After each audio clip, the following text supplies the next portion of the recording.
Нормален.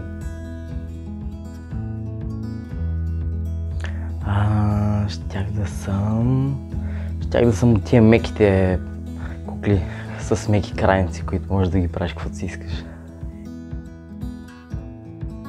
Детето в мен е щастливо.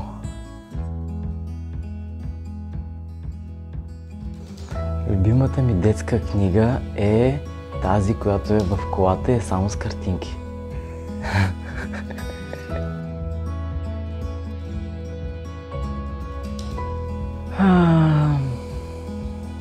Да се радва на това, което прави.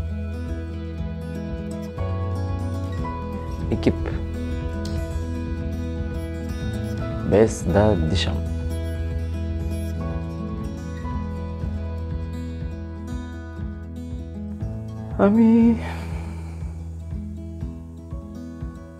Да не изпадам в паника. И те да кажат, аз тук да знам. Аз съм си нормален човек. Любимата ми игра е тази, на която играе в момента детето ми, за да мога да си направя това, което аз искам.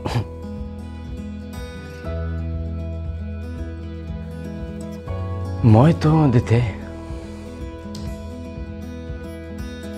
Ние се обичаме взаимно. Постоянно.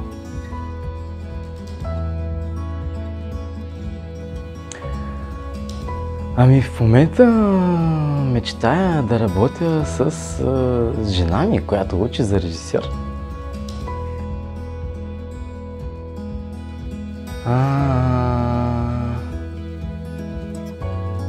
Скороговорка.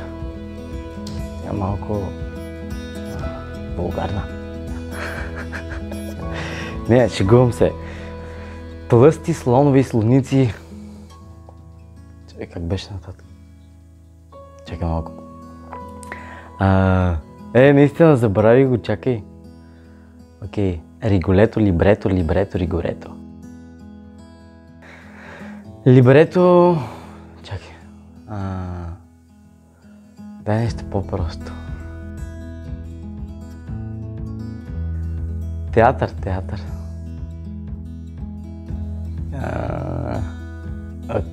Джери. Дъмбо.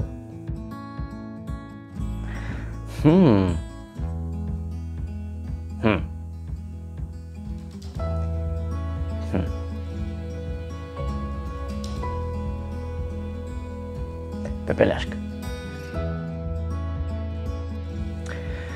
Изкуството е човек да може да изрази това, което мисли, само че по начин, който сцената да го изрази, така че да стигне до хората, провокирайки ги, да се замислят на това, което и той.